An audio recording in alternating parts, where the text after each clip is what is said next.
Moi, c'est Mohamed Chagali, je suis journaliste, je suis mauritanien, je suis indépendant. Je suis panafricaniste, progressiste. Je vous avais promis que j'allais revenir sur le problème de l'actualité du Sénégal. Pourquoi? Parce que, je ne veux pas cesser de le dire, la Mauritanie, c'est le Sénégal, et le Sénégal, c'est la Mauritanie. Deux pays qui sont intimement liés par des intérêts politiques, par des intérêts économiques, mais surtout par des intérêts sociaux. Un Mauritanien, c'est toujours considéré comme un Sénégalais. Et les Sénégalais se sont toujours considérés comme des Mauritaniens.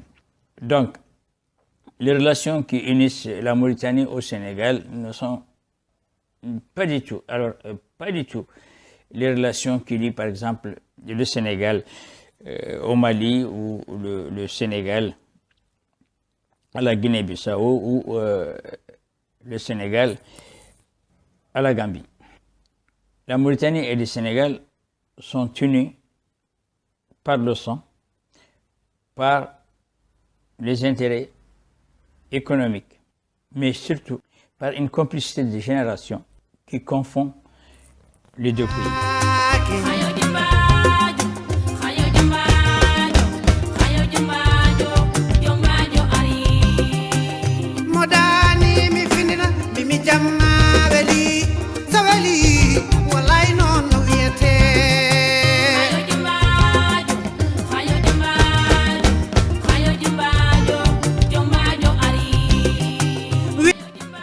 Je voudrais commencer cette rubrique par une anecdote. En 1969, j'étais encore au lycée, je crois que je préparais, je ne crois pas, je préparais à l'époque donc le concours du brevet et j'étais parti dans un voyage avec des jeunes de mon âge pour des rencontres culturelles et sportives. Au fin fond de la Mauritanie, au sud-est, à Néma. Nous étions plongés, mes amis et moi, dans une conversation qui tournait autour du progrès scientifique. Lorsque un chauffeur, qui faisait partie de notre délégation, un chauffeur malien, a interrompu la conversation pour nous dire écoutez, et depuis un moment je vous écoute. Et je voudrais vous dire que le hasard a déjà tué un éléphant. Alors là, nous avons tous éclaté de rire parce que d'abord, c'était la première fois qu'on entend un tel adage. Mais on a éclaté de rire parce que, comme il le disait, il semblait vouloir nous faire une morale. Et moi, je maîtrisais déjà à cette époque très bien le français. Mais surtout, je connaissais beaucoup de proverbes et beaucoup d'adages. Mais je n'avais jamais entendu parler de cette histoire d'éléphant qui a été tué par le hasard. Le hasard a tué un éléphant. J'ai retourné cette phrase dans tous les sens, en faisant des croisements sur les mots, pour essayer de comprendre, et jusqu'à présent, je n'ai pas compris. Si vous avez compris ce que voulait dire ce chauffeur, Rahmetullah Alayhi Nawali, qui est décédé maintenant, que Dieu l'accueille dans son paradis, dites-le moi dans le commentaire. En tout cas, ce que je sais, c'est que le 2 avril 2024, le hasard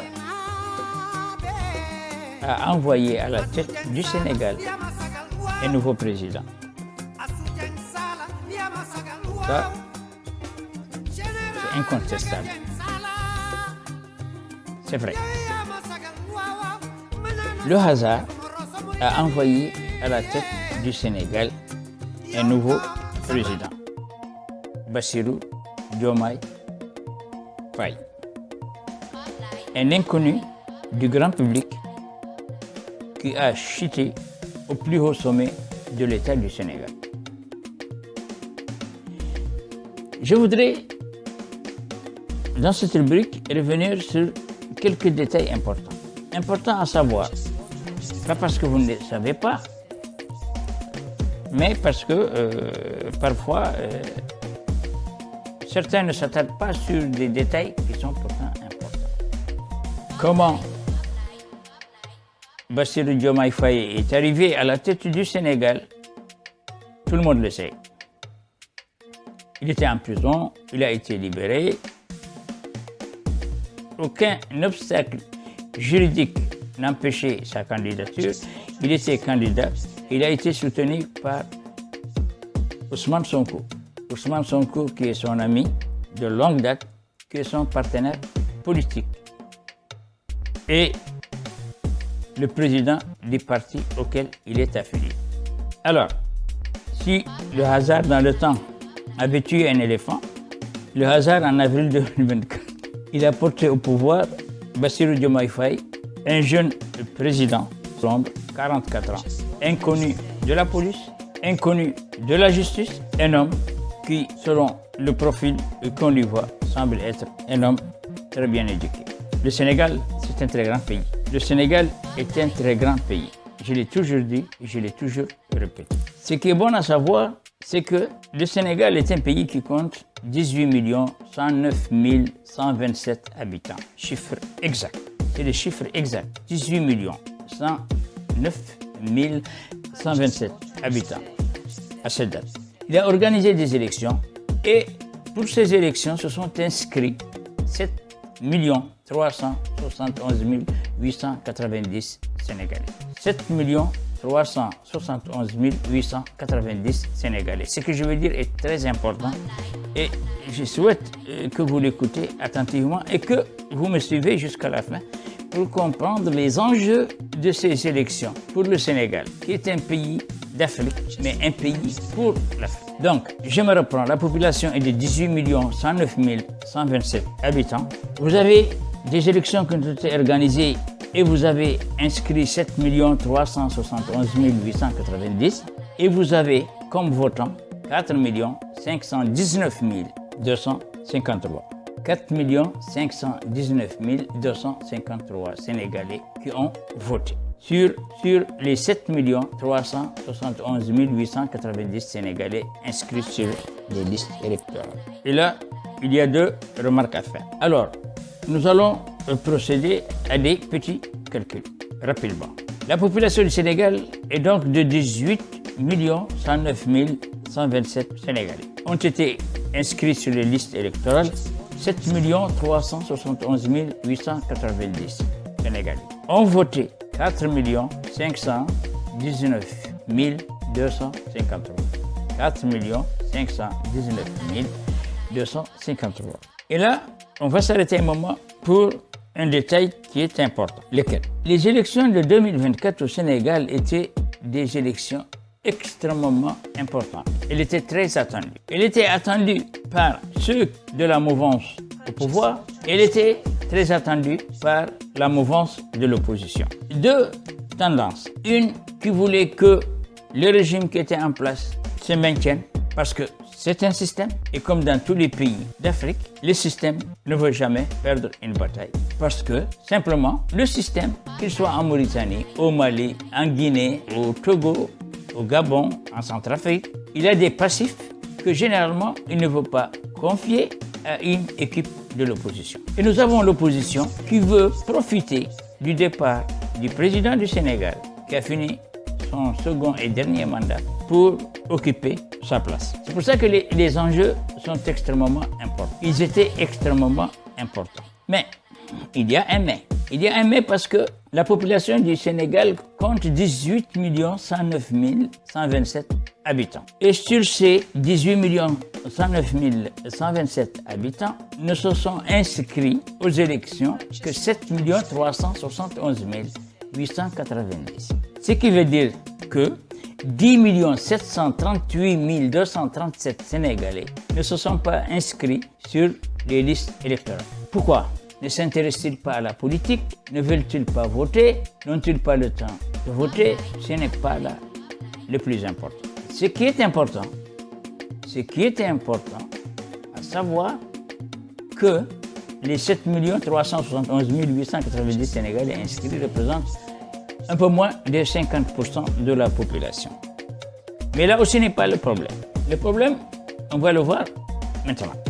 Le problème, c'est qu'il y a eu 4 519 253 votants. Cela veut dire que 2 852 637 Sénégalais n'ont pas voté. Pourquoi? On ne va pas s'arrêter là. Alors, on passe au résultat. Bassirou Diomaye Faye, l'actuel président du Sénégal qui a été élu par 2 434 151 Sénégalais. 2 434 151 Sénégalais. Élu, je reprends, par 2 434 151 Sénégalais sur les 18 109 127 Sénégalais. C'est trop peu par rapport à l'ensemble de la population. C'est même insignificatif. Vous allez vous poser la question de savoir pourquoi je vais sur ce théorème. Je vais sur ce théorème pour vous dire que si on enlève les 2 434 151 qui ont voté pour Bassirou Diomaye Faye, 18 109 127 de la population, 16 millions de Sénégalais n'ont pas voté pour Bassirou Diomaye Faye. Ce n'est pas parce qu'ils sont contre lui ou ne veulent pas voter pour lui. Là aussi n'est pas de problème. Mais ça veut dire que Diomaye Faye doit comprendre qu'il a été élu à la tête du Sénégal, ce très grand pays de 18 109 habitants, par 2 434 151 votants. Ce n'est pas le Sénégal. Je n'ai pas le Sénégal. Mais maintenant qu'il est élu, il est le président de 18 109 127 Sénégalais. Et c'est important de savoir. Maintenant, moi personnellement, je n'ai rien contre le nouveau président du Sénégal. Je ne suis pas sénégalais. Ce sont les Sénégalais qui élisent leur président. Et 2 millions de Sénégalais ont porté leur choix sur le président actuel. Je voudrais faire quelques remarques. Quelques remarques qui sont un conseil à donner au nouveau président de la République. Le premier conseil, et un conseil autour duquel tout va tourner, c'est que le manteau de Pastef, il doit l'enlever et le mettre de côté. Et mettre le manteau des Sénégalais dans leur ensemble, dans leur diversité et dans leur complexité et politique. Ça, c'est la première chose. La deuxième chose que je voudrais dire, c'est que personnellement, et je le dis honnêtement, je crois que le nouveau président du Sénégal a commis une très grave erreur en appelant à la tête du gouvernement Ousmane Sonko. Parce que le pays, il n'est pas une affaire d'amis.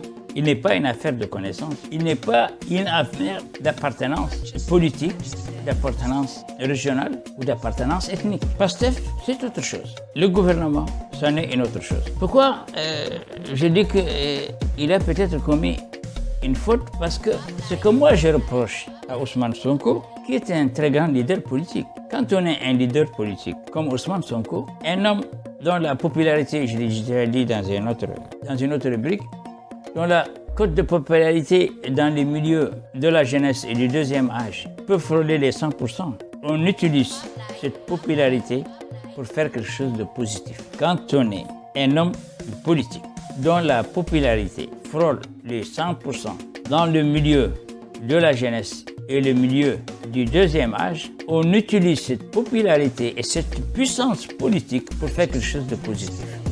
Mais Ousmane Sonko, plus il monte en popularité, plus il fait des choses qui sont négatives, qui donnent des leçons qui ne servent à rien et qui poussent les Sénégalais à avoir des réactions et des comportements qui peuvent mettre le Sénégal à feu et à sang. Et on l'a vu. J'ai déjà dit dans une autre rubrique que Ousmane Sonko était un général de la rue. Et j'ai cité les autres généraux de la rue qui ont posé des problèmes pour le continent africain. Donc, notamment Blé Goudé de Côte d'Ivoire et Abdoulaye Wade du Sénégal, qui était l'embryon même de la protestation dans la rue. C'était un général de la rue. Abdoulaye Wade était un général de la rue. Quand il a cherché à prendre le pouvoir à Abdou Diouf, il a mis ses galons de général de la rue et il a mis le Sénégal dans un désordre épouvantable et dans une insécurité qui a failli tourner au drame. Tout le monde le sait. Et Sonko, lui, a pris le même chemin parce que il a utilisé sa popularité pour entraîner des Sénégalais dans la rue pour saccager. En donnant la raison que ces jeunes sont empêchés par le gouvernement d'exprimer leur opinion. Et on saccage tout. Des maisons brûlées, des véhicules brûlés, des magasins pillés. On a vu du tout. Mais le plus dramatique encore, c'est que des Sénégalais ont été tués. Et Ousmane Sonko dit que ces Sénégalais ont été tués par Macky Sall. Alors, Ousmane Sonko, il prend des jeunes déchaînés, il les lance dans la rue pour leur dire de tout saccager et il ne veut pas que les hommes de la sécurité interviennent. Et il impute les conséquences de son geste au gouvernement de Macky Sall. Le général Moussa Fall dafa jël le commandement de la gendarmerie ci période bu critique comme ni ma la ko waxee moom moo remplacé Jean-Baptiste Tine. Sénégal nërmeelu ci insécurité, Sénégal nërmeelu ci insurrection, Sénégal nërmeelu ci ay kasak ay yooyu mu jël le commandement de la gendarmerie. Ce que Moussa Fall a réussi, c'est d'avoir rassuré les Sénégalais quant à leur sécurité. Et d'ailleurs boo xoolee léegi Moussa Fall dañ ko médiatiser bari na ñoo xam ne à l'époque daan critiquer son action. Moussa Fall est devenu une icône parce que dafa ñëw fekk la gendarmerie ci moment yu metti fekk réew mi en termes de sécurité ci situation bu metti au niveau de la gendarmerie ñëw jël la situation en main. Rassurer ñi nga xam ne ñoom ñooy sénégalais yi tey bu ñu mënee dem vers une élection apaisée, retrouver de la tranquillité, dañuy jaajëfal bu ñuy jaajëfal parmi les hommes de tenue, parmi les patrons des FDS ñuy jaajëfal Moussa Fall dafay nekk en tête de liste. Ce matin dama doon discuter avec un confrère Yoro Dia mu ne ma Moussa Fall c'est l'homme de la décennie et il a parfaitement raison. Contexte là, ce que ces gens-là doivent comprendre, c'est que Moussa Fall est un serviteur de la République. C'est un serviteur de l'État et il sert l'État sans état d'âme. Moussa Fall a servi sous Ablaye Wade. Moom moo nekkoon section de recherche et bi muy nekk section de recherche aussi il était très en tout cas son action a été reconnue et magnifiée. Moussa Fall a servi sous nu mu tudd Macky Sall. Sous Macky Sall ñu porté ko à la tête de cette gendarmerie là. Moussa Fall du Macky Sall lay servir, c'est pas la personne de Macky Sall. Moussa Fall c'est un serviteur de l'État du Sénégal et quand il doit s'acquitter de sa mission de servir, il s'en acquitte sans état d'âme. Moussa Fall gisul Macky Sall, Moussa Fall l'État du Sénégal le gis, Moussa Fall la sécurité des personnes et des biens le gis. Et je voudrais dire que Ousmane Sonko, il est malade. Ousmane Sonko est malade. Il est malade parce qu'il a le syndrome du haïssement de Macky Sall. C'est incroyable. J'ai lu plus de 150 vidéos d'Ousmane Sonko et pas dans une seule vidéo il n'a pas parlé de Macky Sall pour le diaboliser aux yeux des Sénégalais. Moi, je voudrais dire que je connais bien le Sénégal et je suis l'évolution de ce pays depuis très longtemps. Ce que Macky Sall en fait en 2 mandats, ni avant lui, ni après lui, les présidents ne pourront le faire. Pas parce qu'ils n'ont pas la volonté, pas parce que les moyens n'existent pas, non, parce que la philosophie de l'émergence, c'est une culture. Macky Sall est un fanatique de l'émergence. Il est accro de l'émergence. Et ce qu'il a fait au Sénégal a avancé ce pays aux horizons 2050. Alors qu'au Burkina Faso, à côté, le pays est encore au 19e siècle. La Mauritanie est encore au 19e siècle. Le Mali est encore au 19e siècle. En tout cas, dans le développement à la base. Bienvenue dans Focus, nous sommes au Sénégal. Depuis plusieurs années, le pays se réforme, booste ses entrepreneurs et améliore son climat des affaires. L'objectif, c'est l'émergence, une croissance pérenne et qui profite au plus grand nombre. Et vous allez voir, les résultats sont très prometteurs.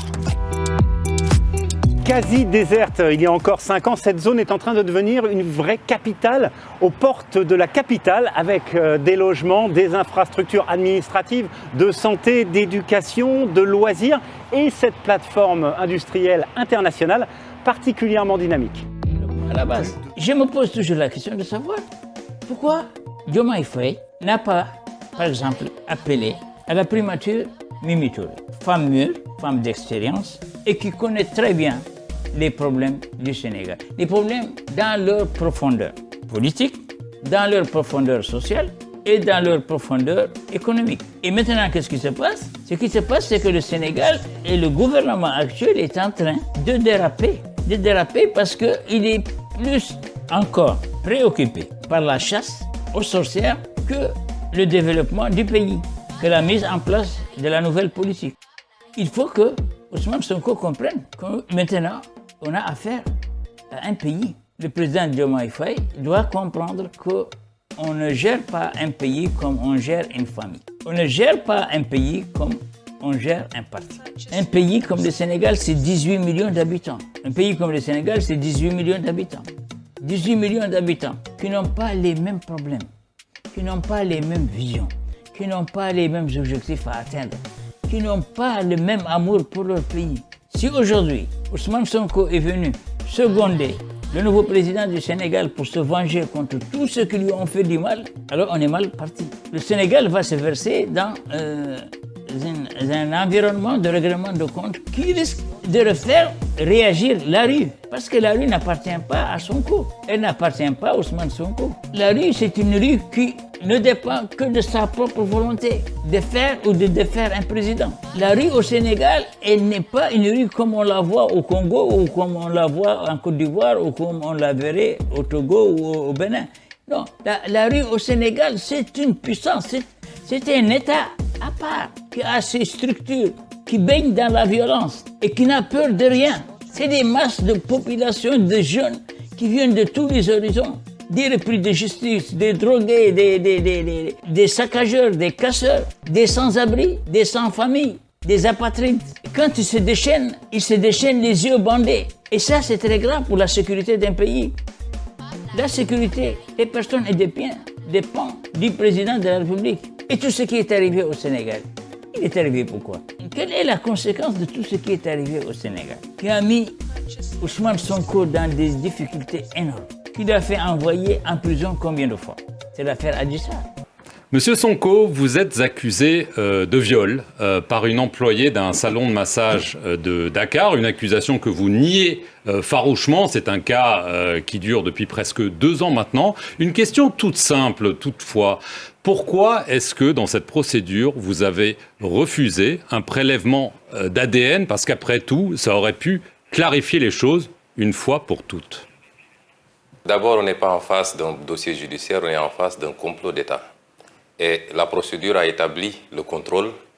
Vous savez, un des éléments les plus importants, c'est qu'il y a eu un rapport interne de la gendarmerie, commandité par l'ancien commandant-chef de la gendarmerie. Et ce rapport a établi qu'il y a eu un complot d'État qui a commencé avec des proches du président de la République, Macky Sall, et qui s'est poursuivi jusqu'au président lui-même. Et je vais m'expliquer. Lorsque cette affaire a éclaté, j'ai très tôt dit que c'était un complot d'État parce qu'il n'a jamais été question de viol et il ne sera jamais question de viol me concernant. Admettre même que Ousmane Sonko, même si on admettait que Ousmane Sonko était un moine tibétain, un prophète, alors qu'est-ce qu'il est allé faire dans ce salon de massage? La question, elle est là. Est-ce que son ami, frère et complice de travail et de politique, Diomaye Faye, fréquente des salons de massage? Est-ce que Mimi Touré fréquente des salons de massage? Est-ce que Karim Wade fréquentait des salons de massage? Est-ce que Khalifa Sall fréquentait des salons de massage? Pourquoi? Parce que c'est des personnalités publiques. Quand on est une personnalité publique, on doit savoir là où on met les pieds. Quand on est une personnalité publique, on doit savoir là où on lance ses mots. Quand on est une personnalité publique, on doit savoir comment on se comporte en public. C'est ça le profil d'une personnalité publique. Si Ousmane Sonko n'était pas une personnalité publique, qu'il aille dans un salon pour se faire masser ou se faire... c'est son problème. Mais c'est un responsable politique. C'est un président de parti. Il donne les mauvais exemples, d'abord aux membres de sa famille, et il donne un mauvais exemple aux Sénégalais eux-mêmes. Même si on va dans un salon de beauté, un salon de massage, pour prier, c'est inadmissible. Il dit même si on allait dans un salon de massage, pour prier, c'est inadmissible. Pour, en tout cas, une personnalité politique. Alors, il faut confier le Sénégal à cet homme. À vous de voir. Si wàccaayu élection présidentielle jamono ji sax am benn opposant chef de parti Pastef yi di Ousmane Sonko di amal nemmeeku turam sax mun naa wax ne ba si weesu rek ñëwoon na Pire ndax yow en tant que maire avisé woon na la laataa muy ñëw fii si Pire ngir def nemmeeku turam boobu. kooku nga may laaj vraiment man loolu mënuma ci tontu parce que man su may tontu ci dara damay tontu ci loo xam ne amal na ma njariñ amul njariñ te mérite wul réponse. lan moo tax amul njariñ ndax nit ki moo la neexul wala da ngeen am problème wala lan. loolu man du ma dugg ci lu may tardeel kooku nga ma tuddal ak la muy def intéressé wu ma. man dama seetlu en personne buñ lay laaj ci président Ousmane Sonko président Pastef doo si wax ndax yàgg moom da ngeen am problème wala lan moo xew seen diggante. ko xamuma intéressé wu ma ko ñii nga may laaj mérité wuñu sama réponse donc je pense que mën nañ passer ci leneen. moom su may tontu damay tontu samay ay nawle. du ma jël di topp ay nit ñoo xam ne amaluñu benn njariñ askan wi amaluñu benn njariñ waa Pire may wax waa Pire topp leen kii ngeen xam ne amulu leen benn njariñ damay wax waa Pire topp leen diw mii ndaxte diw mii moo ma jàppale ma def lii ak lii ak lii. Zakumi, me say Zakumi, shake your body.